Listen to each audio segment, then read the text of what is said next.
Hello, it says I'm live. I was running late, so I went ahead and started it without being 100% ready, but I was close. Needed to adjust the mic still. And how do you like my crazy necklace? I am so excited about it. I worked for you guys a few days ago, too. Let me see what I can do with all these other necklaces that I had set aside in case this one was too much, which it absolutely is, but screw it. I love it. I absolutely love it. To be clear, I said that I made it, and I always like to be clear that it's more like I assembled it. So I purchased a necklace, I took it apart, I got rid of some of the parts and I added some parts. And so I don't want to say I made something when I was assembling it, basically. Like these plates are beaded, and I did make the earrings from the ground up.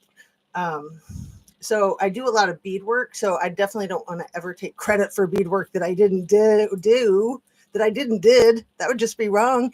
Hey, Sherry, so lovely to see you, my dear. How are you today? It is June 3rd. It's Tuesday, and I'm super excited to get started with you guys because I feel like every time my routine gets broken with my video making, it really throws me off, and then I have to like reset the routine. So I feel like I've been in the resetting of the routine, and hopefully I can just be on a roll because I'm so routine oriented. If I'm not on a routine, I'm kind of screwed. And I love this process. I love talking with you guys and checking in with you. Fat fingers, sorry. I know I have them too. I mean, even when I'm on my laptop, I have the fat fingers. But yeah, especially on the cell phone, that's the worst. So, shall I give you a brief overview of the things that I want to speak about? And if there's anything you want to speak about, Sherry, let me know for sure. It's not all about me. It's all about the community. So let's hit your like button if you'd be so kind. It looks like you already have. Thank you. Thank you. Thanks for being here. Sorry I was late, as usual. Turn on your notification bell to ring and share a video of mine with somebody that you think might like my channel. Please, I beg of you. And make sure you're still subscribed if you are subscribed. And if you're not, please consider just subbing up. No commitment, no charge. It's just a push of that little subscribe button, and it leaves you alone. It doesn't email you or anything. Don't worry. It doesn't track you. I mean, I guess I can't really speak for things that I don't know about YouTube. They're probably tracking all of us and the types of channels that we watch, and then they're putting us on lists, right? So if we watch all the MAGA stuff, we're safe. And if we watch all of the anti-MAGA stuff, then we're like communists, probably. That's my guess. I ain't no commie. All right. Let me put a couple of these lights up. Lights out. Lights up.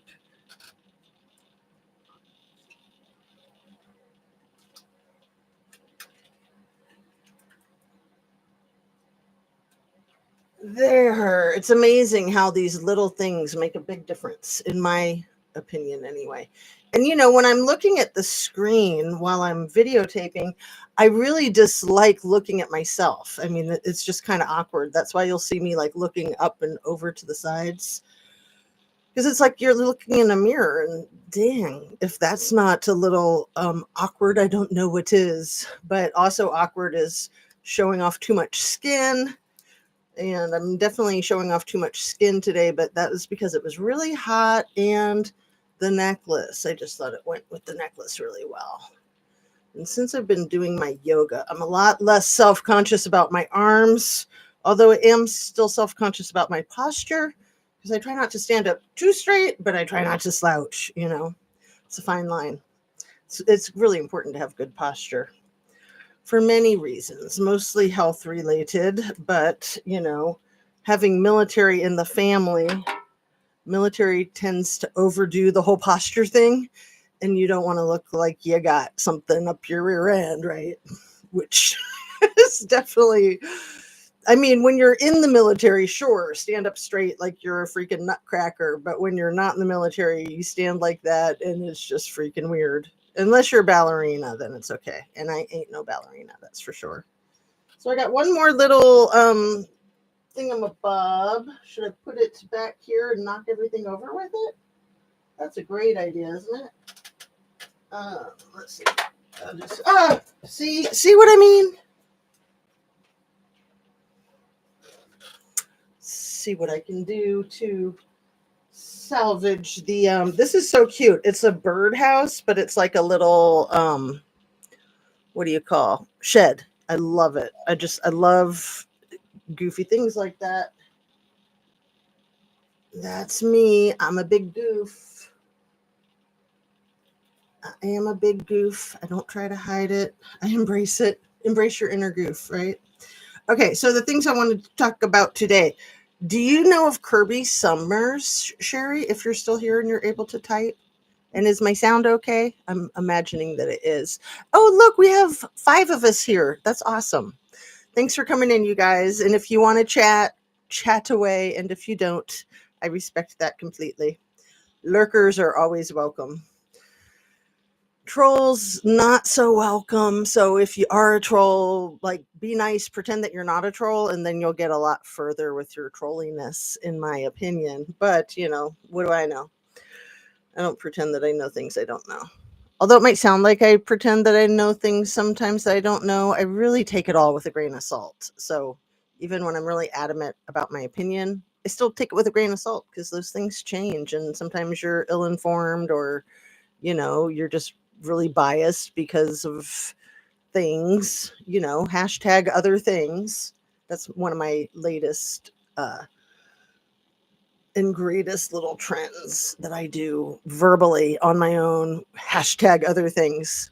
I'll tell you the story about it another time. We're going to get started. Everything I say is simply my opinion for the sake of hoping to start a conversation, open up a discussion, learn something, be educational. All of my videos are made for YouTube, and it's an infotainment platform. And like I said, I'm just delighted to be getting started. So we are getting the ball rolling. I put links already in the description to last night's Jimmy Kimmel cold open and Daily Show. And they are some of the best. Like, I think that it's one of Jon Stewart's home runs. Like, he hit it out of the ballpark. I don't know about Kimmel, but I'm pretty sure that they all take vacations at the same time. So, with it being Memorial Day and the start of summer, I think that Jon Stewart and Seth Meyers took a couple of weeks off. I could be wrong. I know Seth Meyers took a couple of weeks off, but I think they all did. And so then they come back with a renewed verve. And, of course, I mean, you got to give credit to their writers because they have to have excellent writers, but they also have to have the excellent delivery. So for that, I thank them because it's so much fun to watch this stuff. And it just makes the news so much less painful. Even when I'm watching like the straight regular news and it's just awful and it's painful and it's killing me, I think, well, at least there's good material for the comedians, which is pathetic. I mean, you'd rather have there not be good material for the comedians, right? It's not funny when it's like putting people in danger and the potential of like crashing and burning our country. I know that the idea behind the, I guess, Republican Party, but really more like the Libertarians, is to crash and burn bureaucracy.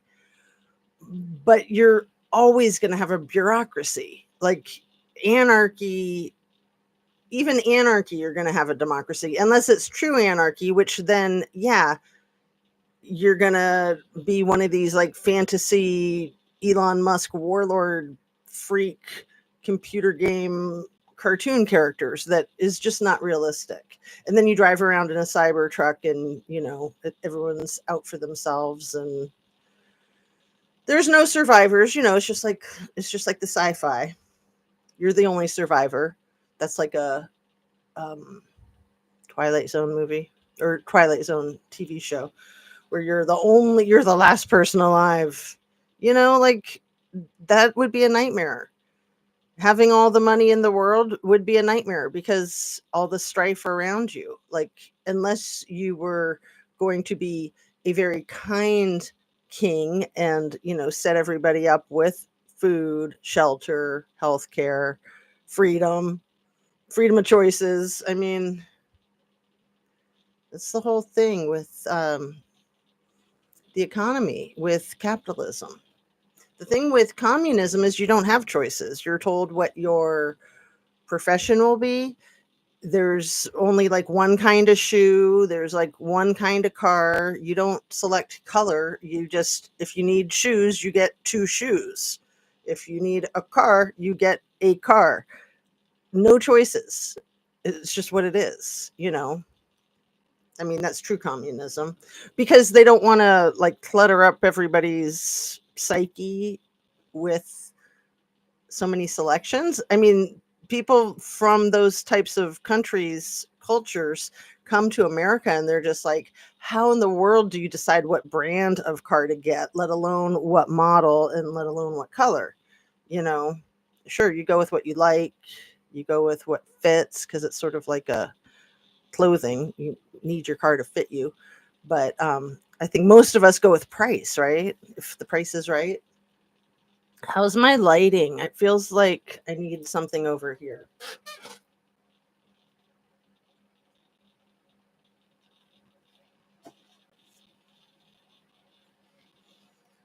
Again, these things might not bother you guys, but is that better?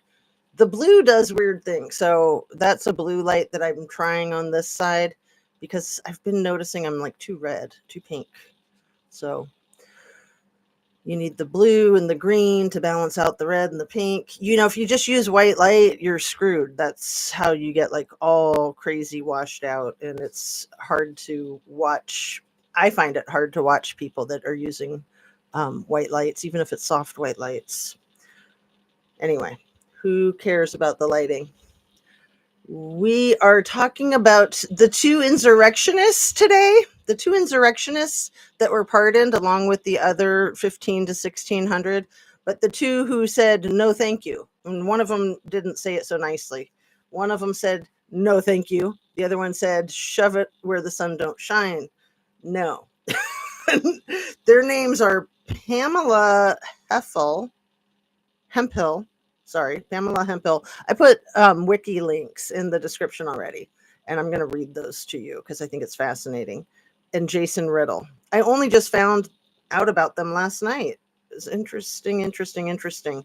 Did I put a link already? I did in the description. I think I did. No, maybe I didn't do it yet. Forget it. I might not have put those two wiki links in. I'd have to look. Why don't I just pick up my phone and look? Because, when I think about doing something, a lot of times I like imagine that I did it and then I didn't actually do it. So I don't want to be misleading. So I'm just going to pull up my video and see in the description. I'm not going to watch the video because that's funny. I've done that once or twice. Hey, Mrs. Amir, how are you today, dear?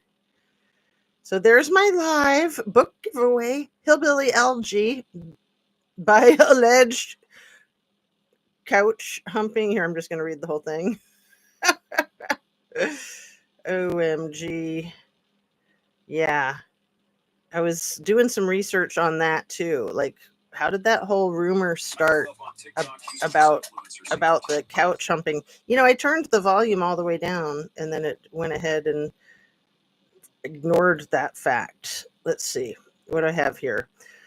Hillbilly Elegy by alleged couch humping mythological mashed potatoes in a suit, VP-JD. Yes, okay, so I did put the two Wikipedia links in here, and I have the Daily Show and the Jimmy Kimmel, but I did not put the link yet to the marshmallow podium of lies is what I will call it. and it is so effing hilarious. I'll try to put the link in. Maybe I wouldn't be able to because it's TikTok. So it's something that my daughter found, my 13-year-old, and it's just hilarious. I'll try to put it in the description and then share it with you guys that way. But I was going to talk more about Joni Ernst. She's the brilliant senator from Iowa who made that rancid comment over the weekend when confronted with her MAGA constituents' concerns about people dying because not having health insurance. And she said, we're all going to die. And then she made her fake apology video in a cemetery where she's like, yeah, I'm really sorry. And unfortunately, I didn't have a chance to bring up the tooth fairy either. Yeah, freaks. Like you didn't know that we're all going to die. I like Jim Morrison's quote, no one here gets out alive, right? And what Tom Petty's quote, there ain't no easy way out. I think of that more like when you're 9.5 months pregnant and ready to have that baby get out. And people will say like, oh, getting a cesarean is like the easy way out. Okay. You've obviously never had a cesarean. I've had 4. I'll tell you something. There ain't no easy way out.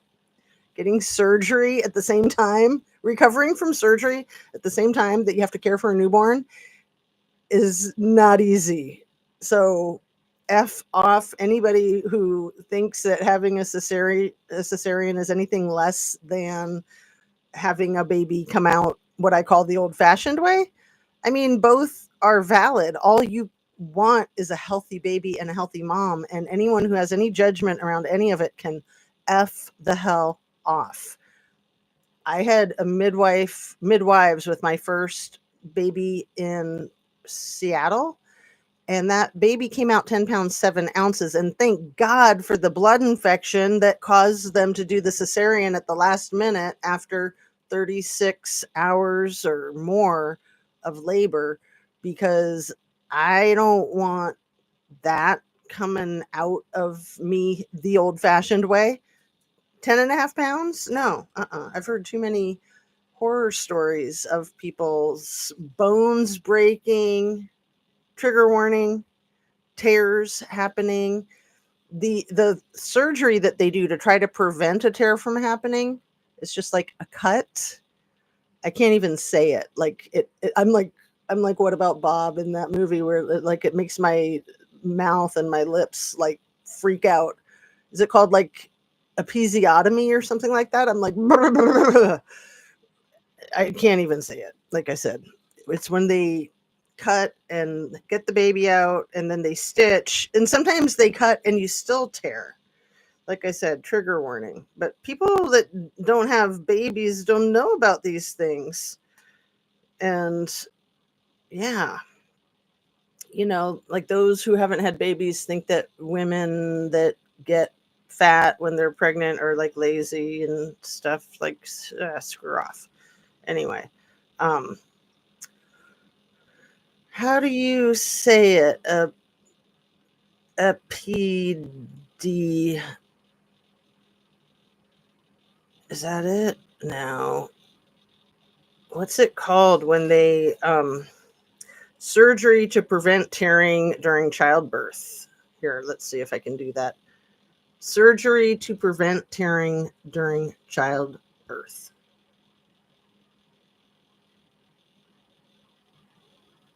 Okay, are you ready? I'm going to try to say it. I should spell it EPISIOTOMY.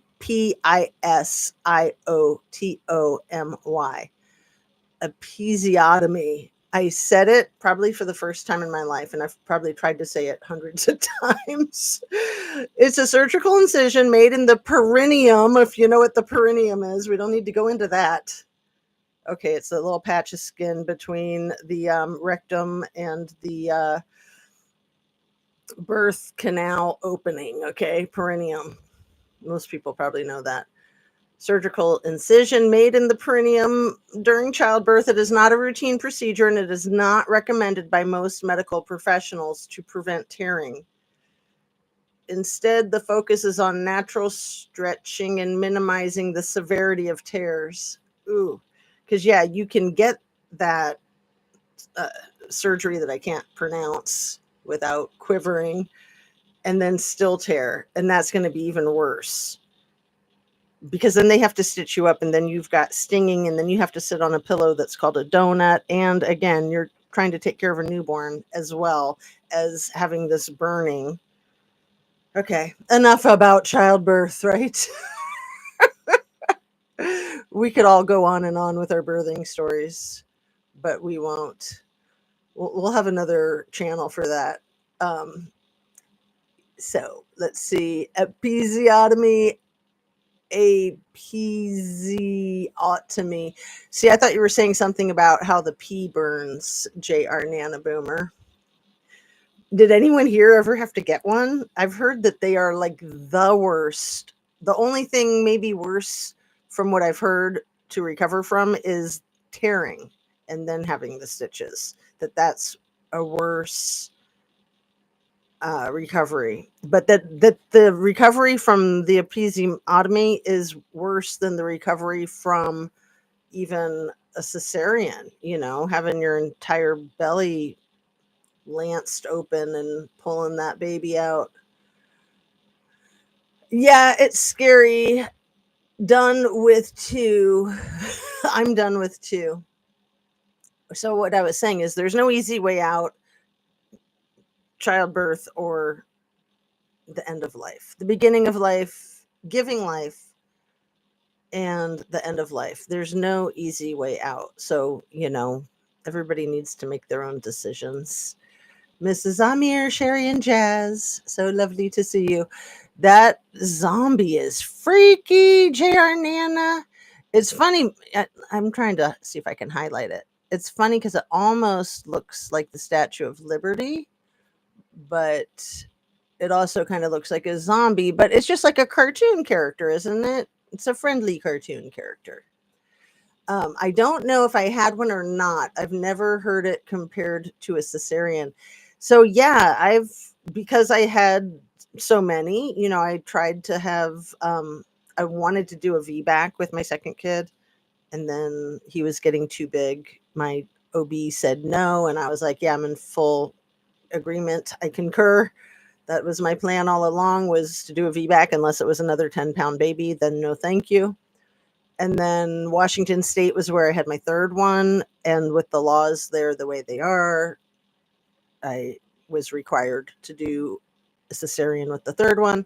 And then moved to Ohio before having the fourth one and didn't realize that the laws were different here. And I could have done a VBAC even after 3 cesareans and no old-fashioned births down the birth canal. I try not to say the VJJ word. We'll just call it the VJJ. No VJJ births, but 3 surgical births. In Ohio, you're allowed to try a VJJ birth even after you've had like a dozen surgical births and no VJJ births. But it's not recommended. It's dangerous. So I didn't realize that I could have tried a VBAC with the fourth one since I was in Ohio until I was like 6 months in. And so I was already, working with the OB that I really liked, and we already had our plan and everything. So then when I realized it, I looked into it. I consulted with him, consulted with some other, got second opinions. And again, there was a consensus, like it's legal, but it's not medically recommended. So boob tube. That's quite the intriguing video title, Miss Jazz. Yes, couch humping. So, I watch a lot of Hal Sparks when I can, and he is a whiz with the AI. And he had Grok make him a song called Couch Humping that he plays quite a bit when he's doing his lives, and it's hilarious. So last night, I read that book, the Hillbilly Elegy, and I have it on my lap, and I'm giving it away today because I think it's a shitty book, to be quite honest. But I haven't seen the movie, so I'm going to watch the movie. It's on Netflix, I just found out, doing my little investigative research via Google. So the book says a memoir of a family and culture in crisis. And it sounds like such a good idea. And, it's about Middleton, Ohio, which is not far from where I live. And I've always thought Middleton was like the weirdest place. So I was like, cool, this is a history of how Middleton came to life, which, if you would call it life, it's kind of DOA. I mean, probably a huge percentage of the population has died in the fentanyl opioid crisis. And so it was cool to learn about the history of how Middleton came into being, the inception of the city. That always fascinates me. One of my favorite true crime television shows is called City Confidential, and they talk about the history of the city from going back 250 years up until current date. And then they bring up a uh, I don't want to say an unsolved mystery. It's probably usually a solved mystery that went unsolved for a while. But then they go into a true crime story and they tie it together with the history of whatever city it is. City Confidential. It's fabulous. It's one of the best, in my opinion. And I just get so into it right away at the beginning. It's a little history lesson, like 5 minutes long. So it's not too much, not too dry. And then it goes right into the who killed who part, which is what my little kids would always call my shows. I'd say watching the detectives, like from the Elvis Costello song, but my kids would, if like their dad came home and said, "What's your mom doing?" They'd say, "Watching who killed who." So that's what I call it, the who killed who shows. Anyway, I'm going to do at the end of the video, the first person in the comment section to make a comment will be the one to win the Hillbilly Elegy. And then I'll just have you email me your address that you want me to ship it to. And I will be very delighted to ship it off. I wasn't even sure if I still had it. So allegedly, how the story came to be about the couch humping, because I started to wonder, like, where did that come from? Like, it's kind of like an urban myth. And the urban myth that I was trying to verify, because this is an early copy. This was one of the original prints, I think, in 2016 was when this book first came out. And I didn't buy it. A friend of mine bought it. She liked it. She gave it to me. And I thought I would like it, but I thought it was okay. And then once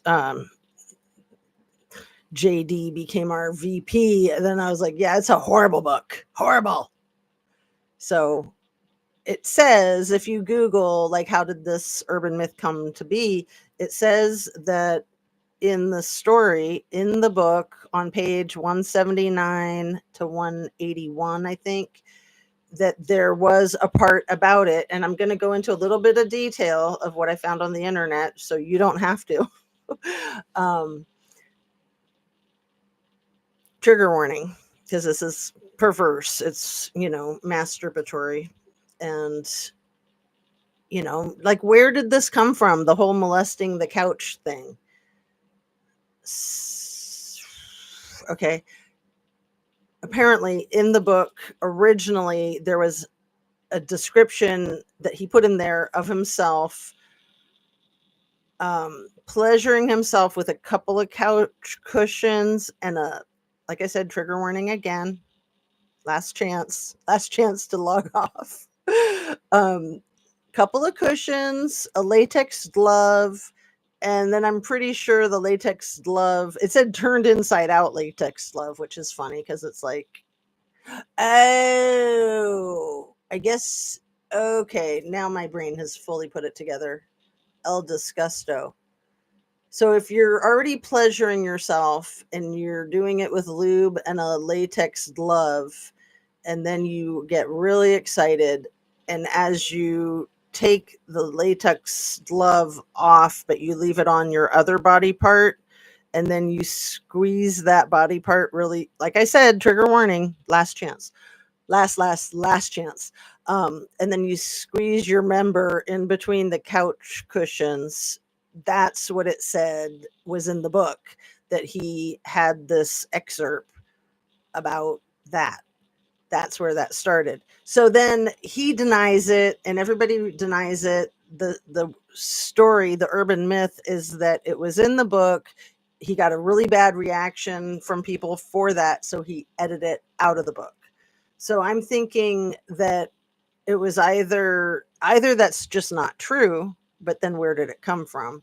I'm thinking that it probably is true. Maybe it was edited out before it started circulating, or maybe there were just very, very few printed before it got edited out. I love saying edited because it seems like it's too many edited.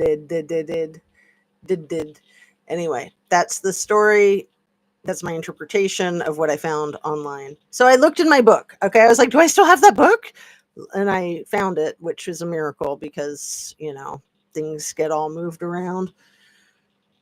I had moved my furniture in my bedroom since the time that I had read it and had it on the bedside table and then the shelves near the bedside table, and then everything got rearranged. So I had no idea. I like to purge. I like to get rid of stuff. So I found it. I still had it. And then I looked on those pages and first I just kind of like perused them quickly to see if I could find anything, and it wasn't there. So then I read it more carefully to see if I just had missed it. And it's not there, even though this is a copy that was printed in 2016. So I don't know if it's true or not, but that's the whole thing. And it is funny. And I mean, obviously I'm not even a guy, but as a guy, you would think that JD could just cop to it if it's true, that he could just say, yeah, I put it in there. I was, just trying to be, I don't know, controversial to get a reaction out of people. And it was too much of a reaction. So I took it out. But instead, he denies it. His publisher denies it. Everybody denies it. But they don't offer an alternative of how the story even started then. Okay, so enough about that. I'm still giving my brief overview and we're half an hour in. I better shut the door because people will be returning in a minute. It was shut. It just wasn't latched. And, people come home and make noise and we don't want that. Okay, so I also reviewed The Catcher in the Rye plot because I was so foggy about it. He got kicked out of school. So the story starts with Holden Caulfield leaving his prep school because he got kicked out. But I think he's kind of leaving early. Like maybe they told him he had through the weekend to move out, but he didn't tell his family that he got kicked out. And then I think he just went ahead and just kind of wandered off right away, like on Friday. So he's just kind of like dazed and confused. He's very disoriented. He's very depressed. And then Phoebe is his 10-year-old sister, who's like the only person in the world that he trusts, which is a very cute element of the book. And Jane is the girlfriend type whose stepdad would run around naked, and he was drunk all the time too. So it was completely implied that she was abused by the stepdad.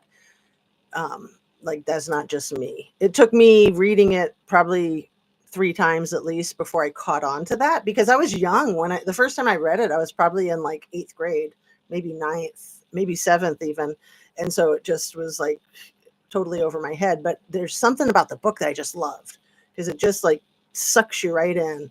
Like you're right there with this guy. And then the whole story from start to finish is just like 72 hours. It's just going from, I think, Friday afternoon when he wanders away from his prep school to 3 days later when he's in New York City, but he doesn't want to go home because he doesn't want to tell his parents. He doesn't want to tell anybody. So he's just kind of like bumbling around, and he goes to his teacher's place for some comfort and stability. And then that teacher, like I said, he's in his apartment. I think his wife is asleep. Like they invite him in, everything's cool. He's sleeping on Holden is sleeping on the couch. The husband and wife are sleeping in their room. And then Holden wakes up like in the wee hours of the morning or in the middle of the night with the teacher like way too close to his face and like petting his hair and looking at him. And Holden like freaks out and is like, "What the F are you doing?" And he's like, "Nothing. I'm just like, I care about you." And Holden's just like, "Get me out of here." So he just like bolts. And then that's when he has his full, like the bottom just drops out and he's walking down the street. Again, this is mostly memory, so it might be inaccurate. He's walking down the street, and every time he comes to a crosswalk and he steps over the curb, he has this anxiety that he's going to fall for eternity. And he has this whole like delusion and fantasy about the Catcher in the Rye, and that falling over the cliff is falling into adulthood, and that he just like freaking out every time he comes up to the curb. He's like, "Oh my God, I'm going to fall into adulthood where everybody's a phony and you can't trust anyone and it all sucks. And I just want to be a kid forever," kind of thing. And then he lands his butt in the psychiatric facility. I think, and that's open to interpretation, like where he has landed when he's telling his story.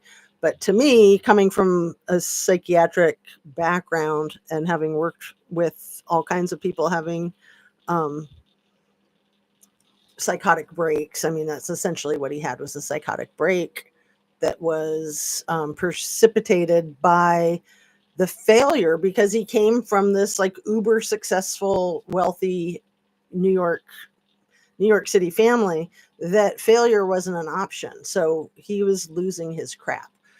And I forget what the other interpretations of where he landed after the 3 days. Like to me, it's just so clearly a psychiatric hospital.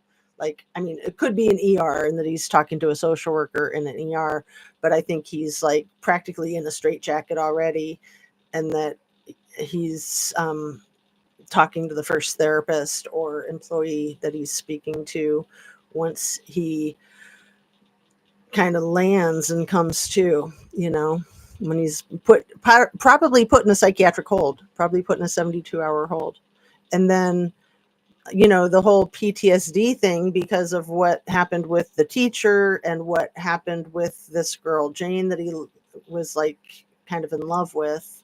But then there's this other girl. Anyway, let's get caught up with you guys. Sorry to fall behind. Where's we at?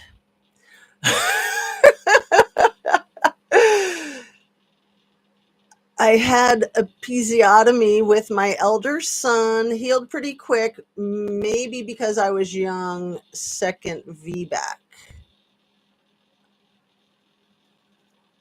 I'm confused. Oh, that was your second VBAC. Okay, so you have 3 kids. You had a cesarean with your first kid, and then you had a um, VJJ, natural childbirth, with the episiotomy. Or no, you had a VBAC, and then you had that one. I think. I mean, and unless I'm misreading your information there, you can help me clarify. I'll try to get caught up on all the comments right now and then go back to my notes. I have a lot of time today. I don't think I have a time limit, so I have a lot of notes too, so I'm not in a hurry, because I hate being in a hurry and I feel like I'm always in a hurry. LOL, right, boob tube? I think I've seen movie. I forget my whatchamacallit if I didn't have a thing. I'd forget my whatchamacallit if I didn't have a thing. Oh, the Hillbilly Elegy movie. Amy Adams stars in it, so I'm excited to watch it. It's Netflix. I'll probably try to watch it tonight if I can. Hola, missed the start. Hey, Fred, what's up? This was when I lived in Everett, next door to where Pull Apart used to be, now Walmart. J.R. Nana Boomer, I forgot you lived in Everett. I lived in Marysville, north of Everett, And Everett was where I had both of my boys. Is the hospital there Providence? It's been so long. It's funny how you think you'll never forget these things and then you do. But man, I loved the OB that I had there. She was amazing. She delivered both boys. Um, and Sherry says, I'm back. Fred, sorry to hear about your medical issues. Did I miss something or is that from when he was saying stuff yesterday? Yeah. Oh, it says top chat. Let me put it on live chat because maybe I did miss something. No rant yet? Fred. I think I ranted, didn't I? Oh my goodness, I think I missed a whole bunch because it wasn't on live chat. Sorry about that. Let me see. So if I skipped over your comment, that's probably why. But I'm going to try to get caught up. There, okay. Yeah. Did I see that one? And see, it didn't show me this one, JR Nana Boomer. I'm so glad I caught it. The one from 118. I'll read it right now. Let me see if I um there was a guy during my crackhead days who'd take a hit, and if inside he'd start humping couch. Outside he'd lay wherever and start humping. Ruined my high. He'd have to stay out. Okay. Yeah, there's a lot of that type of thing in every city, but Everett was definitely kind of like Middleton. What's the other one? Tacoma, Washington can be pretty bad, and Bremerton, Washington can be pretty bad. But in Ohio, I think Middleton is known to be kind of an armpit of the state. Let's see. This was when I liked Everett, next door to where Pull Apart used to be, now Walmart. Yeah, Everett's pretty cool. That's where that company is that had the little submarine that imploded, though, right? I forget the name of that company right now. Sorry to hear about your medical issues. Yeah, that must be from when he was here a couple days ago telling us about that. And no ranch yet, Fred. I think I did. I think you just missed it. Sorry. See if I can highlight that one. Oh no, what happened? See, things go bad. I hate this touch screen. Okay. Um, saw the movie Hillbilly Elegy, but don't remember what it was about. So yeah, just real briefly, it's about Middleton, which is halfway between Kentucky and Dayton. And so there was like a big GM factory in Dayton where there were a lot of good jobs, and a lot of people from Kentucky moved for those jobs, but they kind of stayed with their home base in Kentucky. So the city halfway between Kentucky and where they worked was called Middleton. I think that's how it got its name. And that's kind of the history. So it was like half breeds almost is what the story is about. That that people in Ohio are kind of, I mean, not to sound pompous at all, but there's a lot of colleges in Ohio, and it's it's just kind of more educated and more like highbrow, I guess. I mean, there's a lot of cool stuff about Kentucky, but there's a lot of um, the Appalachians. There's a lot of stereotyping, and some of it's true. It's hard when you live in the Appalachians to get education and to get money and to get trade. So people become kind of simpletons as a stereotype. I mean, the Appalachians are beautiful, and I think there's a lot of beauty in that lifestyle of just being self sufficient and living in the mountains. But it can be scary. So, anyway, there's just that whole stereotype about like what makes Kentucky Kentucky. um, yeah, Isn't that where Mitch McConnell's from, Kentucky? I believe he's been the senator from Kentucky for like 90 years or something, maybe 100 by now. Never did read The Catcher in the Rye. Oh, we've got to read it. I was thinking I probably have a copy or two around the house, so maybe I'll give that away if I find it. It is the best. It's very depressing, but it's just really, like I said, it just really kind of grabs you by the heartstrings because Holden Caulfield is just so relatable. I think that everybody feels like they have some Holden Caulfield in them, basically. That's the main character. And he's just brutally honest. But it's one of the books that gets banned because it has the F word in it and the alluding to molestation crap. So very controversial because it was written like in the 50s.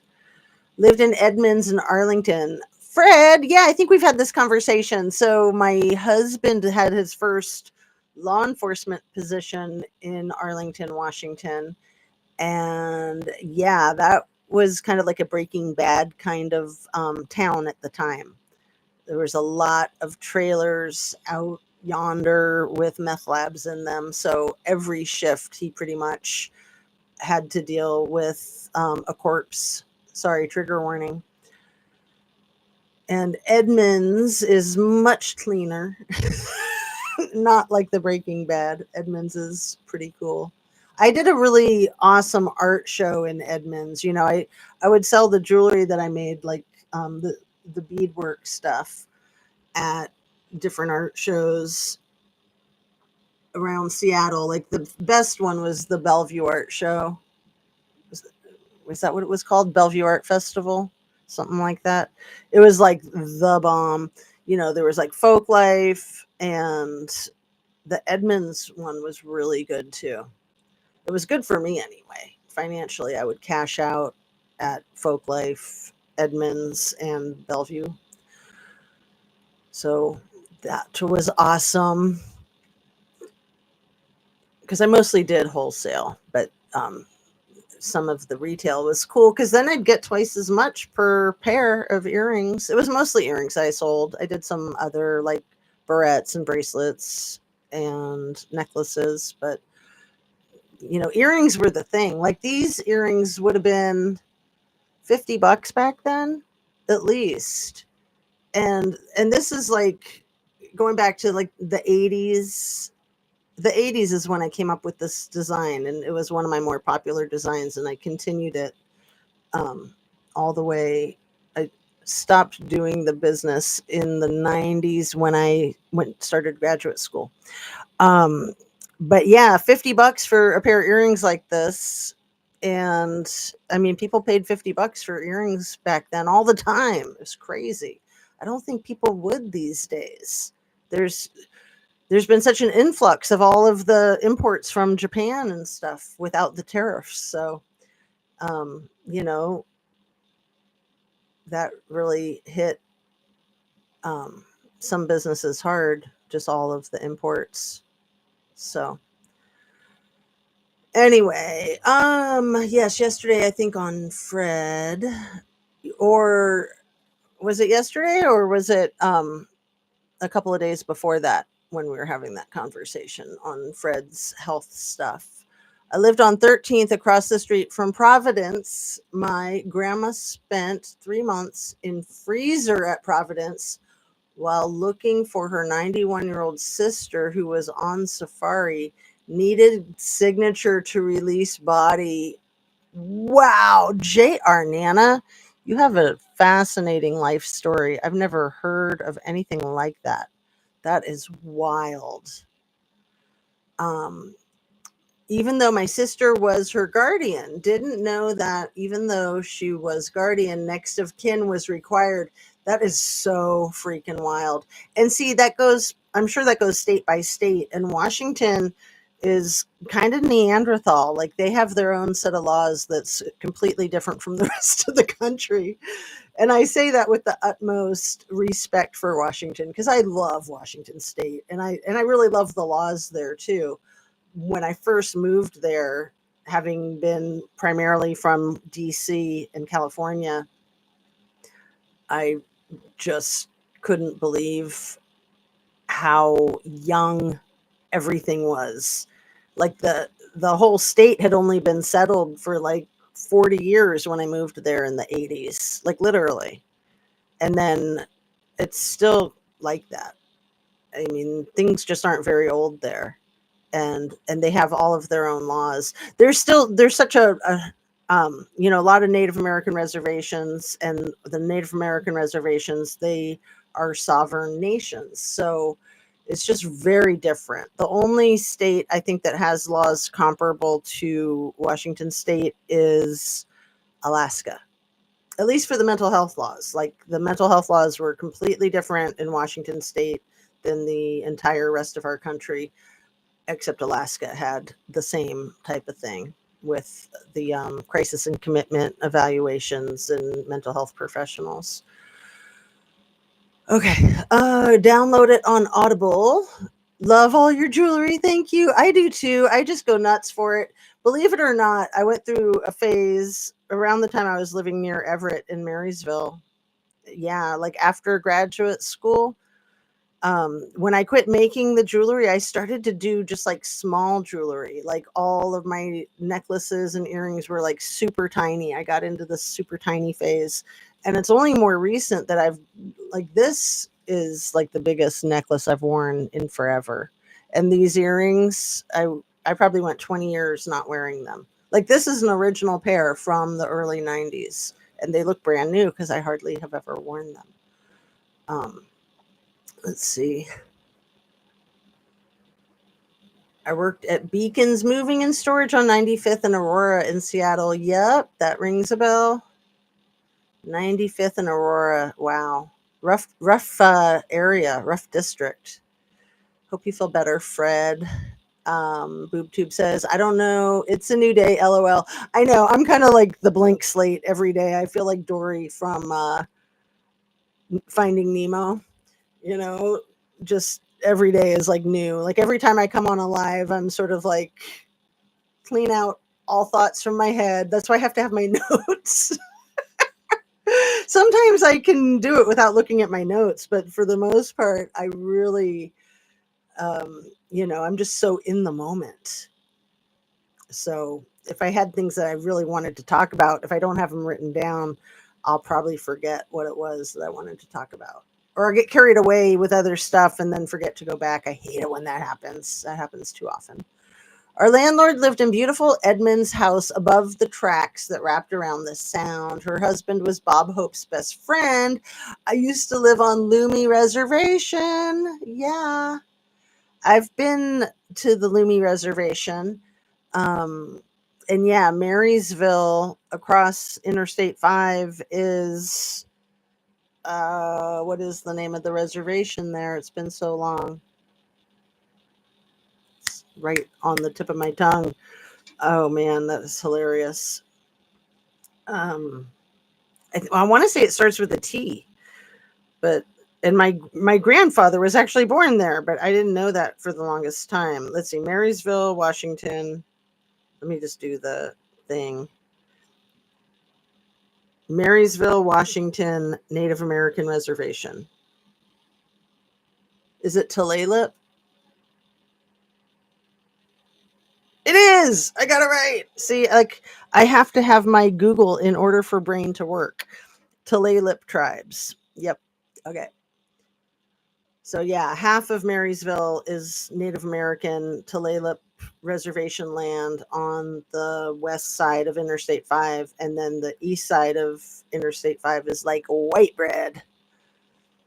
And you know, back then when I first moved there, it was kind of like both were bad. The Native American part was just riddled with alcoholism and rugs and heinous crimes like red rums that you can't even dream up, like horrible, hideous crap. And then Marysville back then, this is like right around the year 2003, I think was when we bought our house in Marysville, because we lived like down in the Seattle area. we'd lived in Kirkland right before Marysville. So Kirkland is pretty fancy. To go from Kirkland to Marysville was sort of like slumming it, but you kind of had to if you were going to purchase a place because the prices were going through the roof. So Marysville was becoming upscale because everybody else was doing that too. But when we first moved there, it was very much like Arlington. Like I said, Arlington was kind of like a Breaking Bad kind of meth lab in trailers kind of town, more rural than Marysville. But Marysville was like halfway between Everett and Arlington, and it's just a lot like Middleton, I guess, is how to describe Everett and Marysville back then. I'm sure they're a lot fancier now because that state has come into so much moolah once they um, legalized marijuana, which was right around the same time that we left in '09. And man, that state with Amazon, Microsoft, Starbucks, Boeing was always there, but with Amazon and Microsoft really taking off. I mean, they were both there when we were there, but Amazon in particular had only just started, like in probably 2000, probably in 2000 is around the time Amazon started, because our neighbor was one of their very first employees. Their first year, they lost money and they didn't know if they were going to make it. I mean, you always lose money the first year, but they did a lot worse than expected. But they were like, "We can do it, we can do it," and look at them now. Anyway, the marijuana money, the Amazon money, the Microsoft, adding that to the Boeing and the Starbucks, which had started a long, long time ago, but it's just taken off like wildfire. So just those businesses alone have made that state richer than they know what to do with. And that's why they had that Hollywood bank robber. I'm going to put a link in the description to a documentary about Hollywood. So he was a bank robber that went to the same college that my husband and I went to. So I knew people that knew him. I didn't know him, but he was like one of the most prolific bank robbers of our time. And he only robbed places in Seattle, and he only worked alone. And he kind of like scientifically figured out like that this area is bringing in so much money, and so how he would select the banks that he would select and what time and all of that, because he was just like, wow, this place is raking in the dough. If I could just make an intervention through robbing banks, I could make bank. So they called him Hollywood because he would wear masks of different Hollywood characters.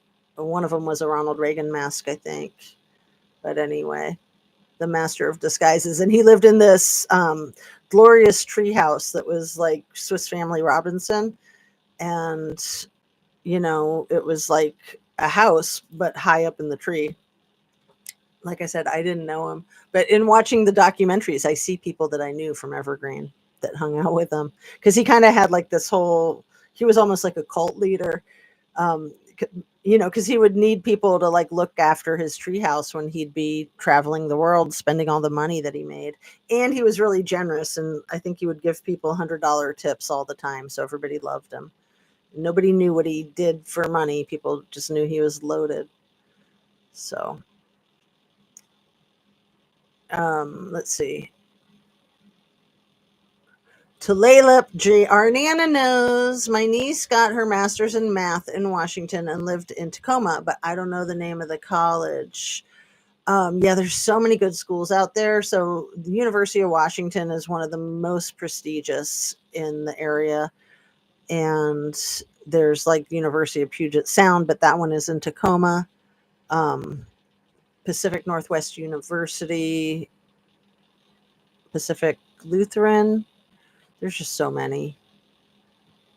Hard to believe in a couple of months we'll be 3 years old on Kylie Rodney. Oh, thank you for bringing up our girl, Kylie. It sucks. And it's weird because I really do believe that she it passed away. That's my opinion, is that she's not of this earth. However, I do think that there's a possibility that she's being trafficked.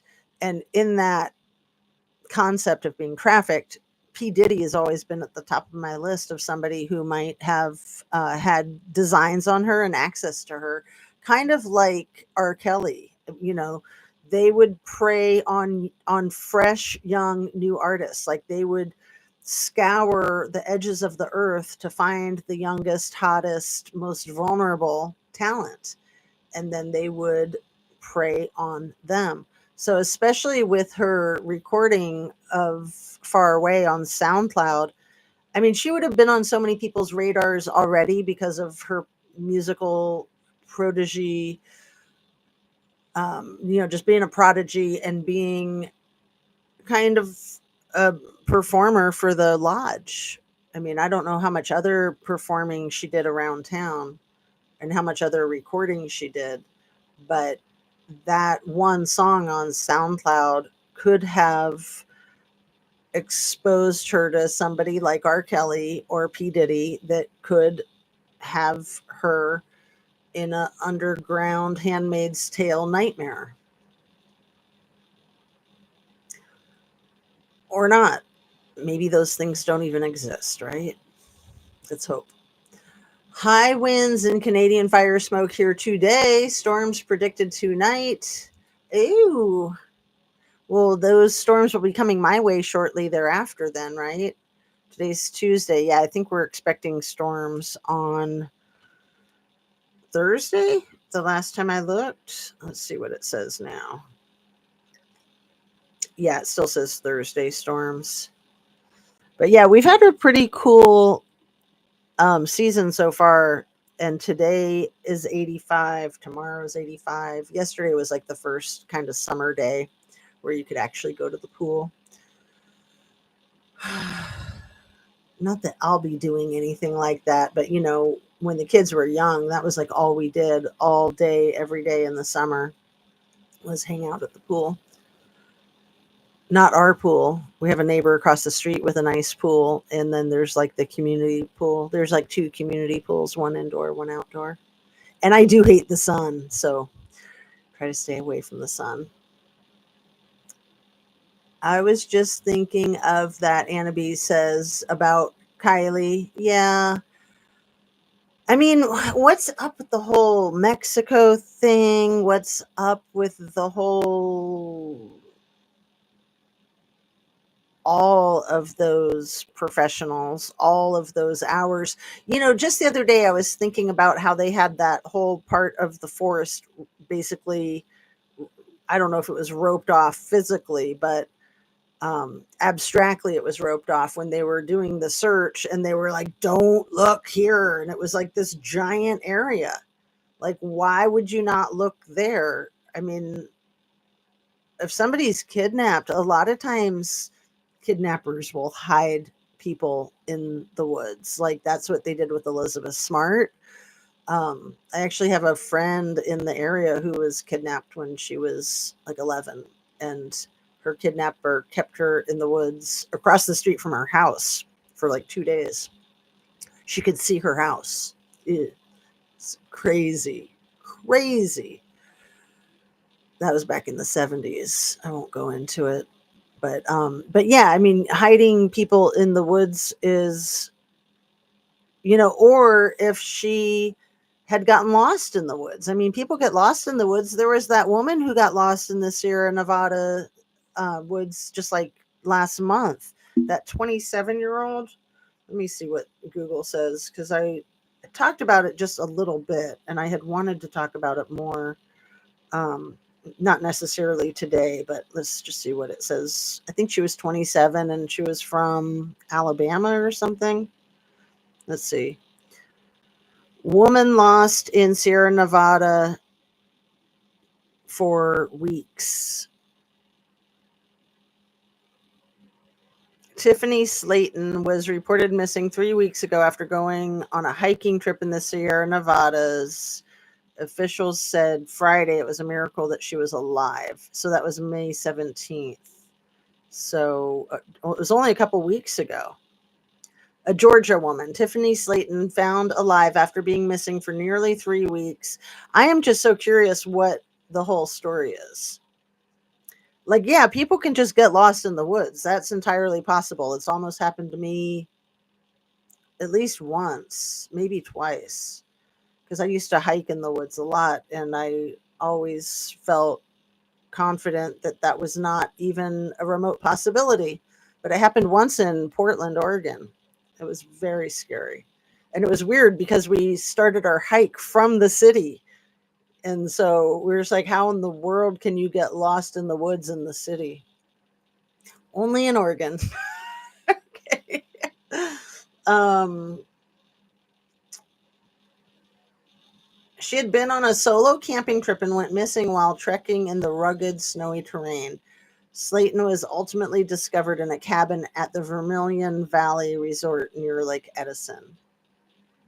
So, yeah. And when I got lost in the woods, I was with my husband, who's quite the hiker and very safe and confident. That was part of the problem, was that we were overly confident. And then we were with our friend. We didn't live there. It was before we lived in Portland. And we thought that she was a well versed hiker as well. And she was not. She knew that we were, but she was the one who picked the trail. And we just assumed that she knew what she was doing. And she didn't tell us that she didn't know what she was doing. And we didn't figure it out until we'd been hiking around for a couple of hours, and it was getting dark, and we were tired and hungry, and it was bad. We probably hiked, oh, I don't know, for 7 or 8 hours. We were lucky that we got out of there. Okay. But I just wanted you guys to know that I wasn't alone. Like, hiking isn't really a good thing to do alone. Camping isn't really a good thing to do alone, especially for women. I mean, it's unfortunate, but you just got to be realistic. But even, not so much for crimes and predators, but animal predators like, bears and other types of wild animals. But you can twist your ankle, you can trip over a rock, you can fall down a cliff. I mean, there's just too many potential dangers, in my opinion, to do it alone. Um, yeah, P. Diddy is just sick, but it's not uncommon for the rich to do what he did. Well, and I think that a lot of these broligarchs, the billionaire broligarchs, are doing the same type of thing, like the kind of thing that Elon Felon might be doing. I mean, we know the things that he admits to, and they're heinous. And then there's the things that he kind of alludes to that he probably is doing, or he wouldn't bring it up. And then there's the stuff that he's not even bringing up, that he would never tell anybody. Oklahoma is supposed to get storms for the rest of the week, off and on. I love storms. I love them. The Kylie Rodney theories would make for a great novel, in my opinion. Why in the world haven't they done any of these documentaries? That's something that Mark Molina used to really go off on, and something that I've gone off on in the past.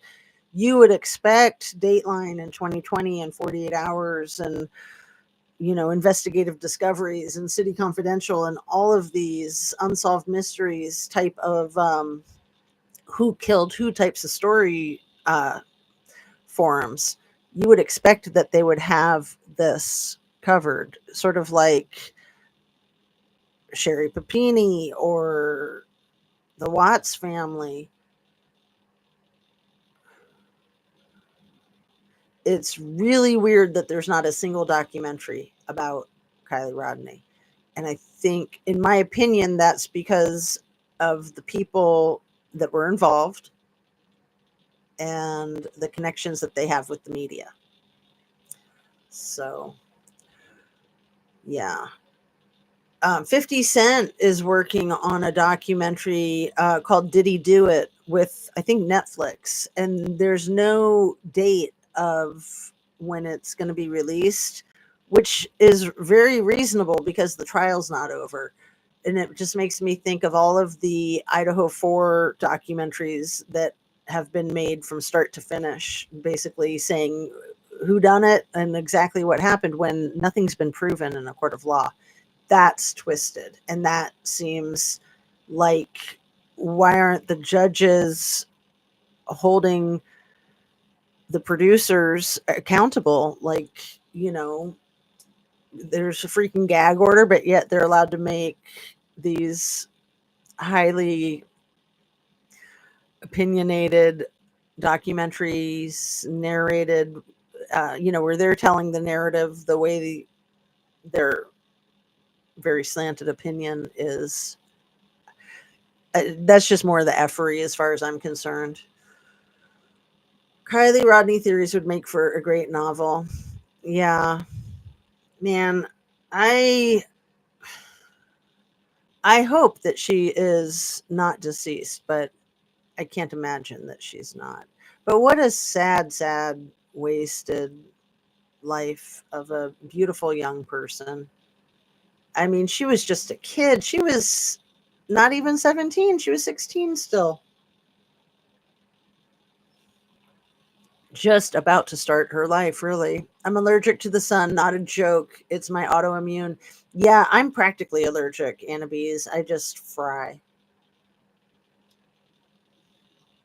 They call it photosensitivity, and it gets worse as I get older. So yeah, even with sunscreen, like I need sunscreen and a hat and long sleeves and shade, and I'll still get sunburned with all of the above. So I usually don't go out unless it's early, and then I have to still do all those things, or later. Then later I don't need to worry about those things, like the hat, the long sleeves, the shade. Um, let's see. Totally agree. J.R. Anna B says, you wonder what she survived on. Oh, yeah, the woman out in the woods, she said that she survived off of leeks, that she was an expert in what to eat in the woods. J.R. Nana says, Hansel and Gretel got lost in the woods. Thank goodness the evil witch found them, so they were safe until they were rescued. I thought you were going to say, so they were safe until she ate them. Didn't the witch cook Hansel and Gretel? For sure, Jazz. The people involved have blocked it all. Yeah, yeah. And then there's a lot that's been scrubbed off the internet too, like the whole thing with Z, with Mark Z, how he was boots on the ground searching. And then the twins, the law enforcement, Christopher Stanio, the deputy for the Nevada County Sheriff's Department, and his identical twin brother, I think his name is Matthew Stanio, who is a trooper for the California State Highway Patrol. And the more I wrap my mind around that, I think just the two of them, like think of what Derek Chauvin did in Minneapolis with Floyd, and how he would have completely gotten away with that if not for the surveillance cameras and the witnesses. Like the slam dunk, no problem. So think of two different law departments, like the county sheriff's department and the state highway patrol. If those two officers were corrupt and evil and they were working together, think how much they could accomplish. A lot, a lot, a lot. And then you think about people like that police chief John Pelletier from Maui, and the allegations that have been brought up in the Diddy trial with him posing as local law enforcement in California. So there was someone who they alleged that Diddy had assaulted them, and his friends assaulted them too. And John Pelletier pretended to be local law enforcement and basically manipulated the alleged victim into kind of just going away and not doing anything about it. So that's why John Pelletier has been brought up in the Diddy trial. So you think about, like, that's just one officer. And at the time he was probably working for Vegas, because he was like a captain or something with the Vegas Police Department prior to being hired by Maui PD. And it's really odd that the Maui PD hired him because he was not native to Hawaii, and it's the first time they'd ever had a police chief for the Maui PD that was not a native to Hawaii. And he had never been a police chief either. He wasn't a police chief prior to them hiring him. I don't even know if he had made it to assistant chief. But for them to make an exception like that, and then, the whole thing with the Maui fires, and this, just to go completely crazy conspiracy theory for a second, for all we know, there were a lot of children abducted during the Maui fires. And for all we know, they're being trafficked. For all we know. It could just be a crazy conspiracy theory. That was something that was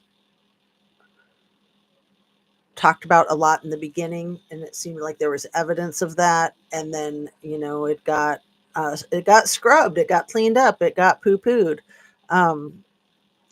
I mean, just the whole thing with the way the kids were at school, they were sent home, but the parents were at work. So then kids were home by themselves.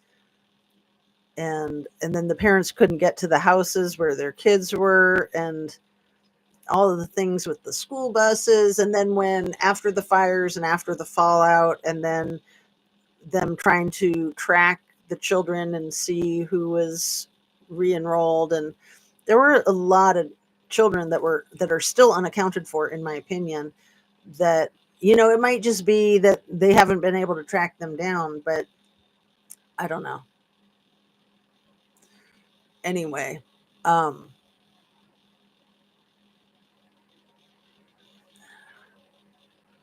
I've always thought about the people who traveled alone back before phones. How many people died because nobody went looking or animals drug them away? Absolutely. Absolutely. I mean, just like how we would get lost from our friends before phones. Like, I remember at a police concert in Cincinnati when I was in high school, getting separated from my friends and having to just I just stood in one place and just was watching the crowd forever and ever and ever until I finally found them. But I was like 17, just a young blonde chick in downtown Cincinnati. I mean, and that wasn't like a unique experience. I think everybody's had that experience back then. Or just like how you'd find each other when you'd get lost in the store, just like you and your spouse or you and your kids. Me too, Annabee says, and I'm not sure what about, maybe the thing about the documentaries and why they haven't made these documentaries about Kylie Rodney. I think that there's so many videos of her, most likely doing her music, that are not public. It's my opinion that they are probably not public because they don't want people to know what she looks like. That theory makes me think that she could still be living, and that there weren't a lot of photographs of her. And remember, the story is like, oh, well, because her family, they just weren't real techie and they didn't have internet access, so they didn't do like the typical like photos and videos like a lot of people do. That's I think bogus. And it always seemed to me like they were trying to, especially with the picture, like the last proof of life, that is more than likely, in my opinion, not her at all. That they just didn't want people to know what she looked like because they didn't want people to find her. The whole story about the person in Sacramento with the silver SUV, the young woman topless, trying to run away and then getting pulled back into the SUV. And then people are like, oh no, that wasn't Kylie. It's like, well, then who was it? Because that still needs to be looked at. Like, that's somebody being held captive. Like, that's a bad situation. And the other potential sightings too. No, that wasn't her. No, that wasn't her black bodysuit in the on the dirt road. No, that wasn't her. No, it wasn't her that the person thought they saw. What, the man and the woman who went to see Celicia sing about the apartment in Jamaica, or something about Jamaica. Was that like Jamaica Road, Jamaica Apartments, and somebody who looked like Kylie Rodney in between them? Not to mention the whole story with Nick G, the roadside assistance guy. That whole thing is so freaking wackadoodle. Upchurch and the freaking lawsuit with her dad and her grandpa. There's a lot to be suspicious of. I hate to say this, but with the family, there's a lot to be suspicious of. I think with the dad and the grandpa, I mean, the fact that they were right there, that they worked together. The dad and the grandpa were co-owners of a business, I think, down at Kings Beach for long term, ever since. So what? Ever since the dad had divorced Lindsay, he stuck with Lindsay's dad. Um, Daniel Robinson is the grandfather's name, right? Or David Robinson is the grandfather's name. Daniel Rodney is the dad's name. So, so Daniel Rodney not having much of a connection with his kid when he lived just a few miles away, and it's like small town area stuff. I mean, that's horrible. Why is he going to have a tight relationship with Lindsay's father and not a tight relationship with his own kid? And Lindsay's father had a tight relationship with Kylie. Kylie had a strained relationship with her mother. You really got to wonder about the stepdad. The stepdad being an ex-con and having done hard time for domestic violence with corporal injury. That means that he probably broke someone's bones, corporal injury, and so he did hard time for domestic violence. People that are perpetrators of domestic violence usually don't change. So, they're like the P. Diddy types. Let's see. I don't know how I lived before a cell phone. I know. Sherry tries to stay out of the sun too.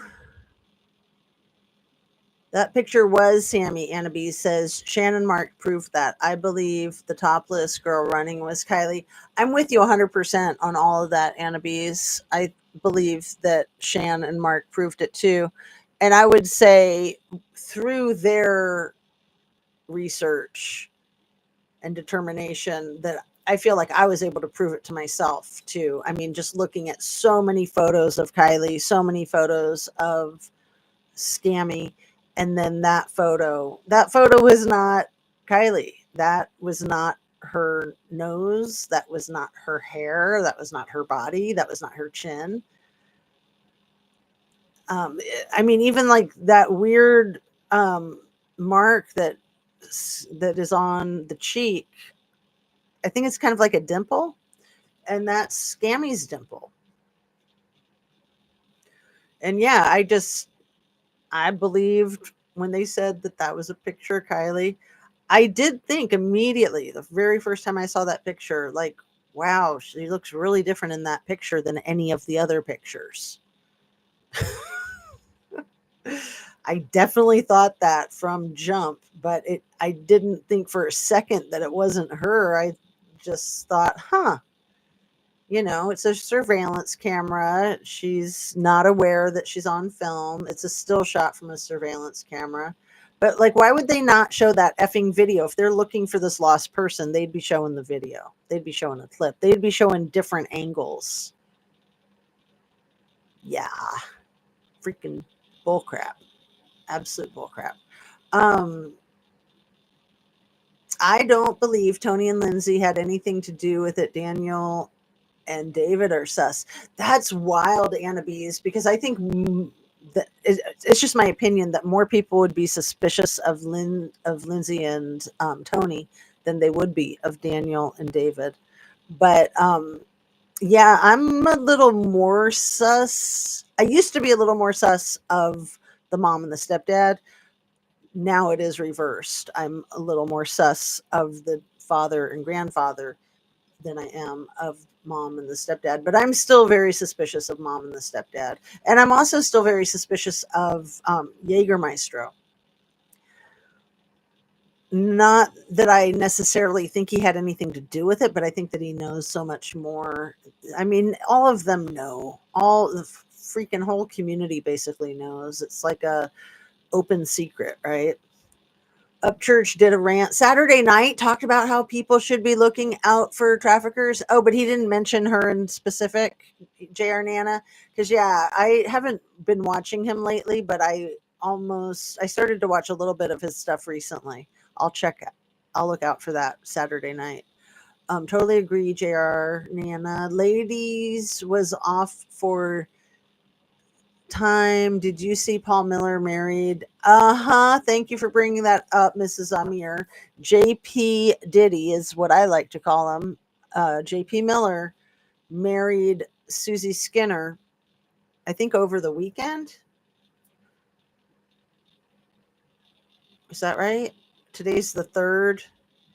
I think he just married her over the weekend. Um, yeah, it's so much like the Daybells, is it not? So much like the Daybells. But my suspicion is that one of the reasons that JP married Susie Skinner, like they probably had that fantasy for years, which is why what happened to Chris Skinner happened to Chris Skinner. But I want to talk about remote control too. And then uh, how that ties in with Elon, or Felon, as I like to call him. So one of the reasons why they might have gotten married is so that Susie Skinner will be absolved from ever having to testify against him. If they're married, that's how most states operate, is that spouses cannot be compelled to testify against their spouse. So you have to be married in order to get that. That's why I think they got married. Okay, so the whole comment that Mrs. Amir said, ladies was off for SE time. Did you see Paul Miller married a third wife? That lady they killed his wheelchair husband, forgot her name. So yeah, Susie Skinner and Chris Skinner. So Chris Skinner, it's just so sad. I always wondered about a remote control of that high tech wheelchair. So apparently, Teslas can all be controlled from the owner of the company's desk, pretty much. So there's that Chinese shipping billionaire, Angela Chow, who's the younger sister of Mitch McConnell's wife. Irene Chow, I think is his wife. The Chow family, extremely wealthy with this China shipping company, and she drowned in a pond on essentially her own property. The property was in the name of her husband's business in outside of Austin, Texas. So that was last February of 2024. I think it was February 11th of 2024.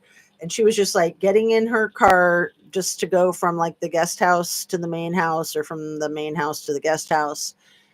And the car went into the pond, their man-made pond right there on their property. And I won't go into the whole thing because I have too much I want to talk about today. But I've always wondered if there could have been some type of remote control manipulation, just like I've always wondered that with JP, with Chris Skinner's wheelchair. So yeah, I just found out that Teslas are all controllable from the CEO, every single one of them. I wonder if you could make a swastika car blow up too from your desk from a remote control. Like in Vegas, like on New Year's Day. I don't know. It's entirely possible. Seriously, it's insane. Mrs. Amir says for sure, Jazz, like day bells. I know. So creepy. No, he was ranting about to another country rapper and a group, including Jelly Roll. Apparently, Ryan was set up to look like he was saying a woman he took to a hospital, but she was faking. So now that's scary. Annaby says, yeah, don't drive a Tesla.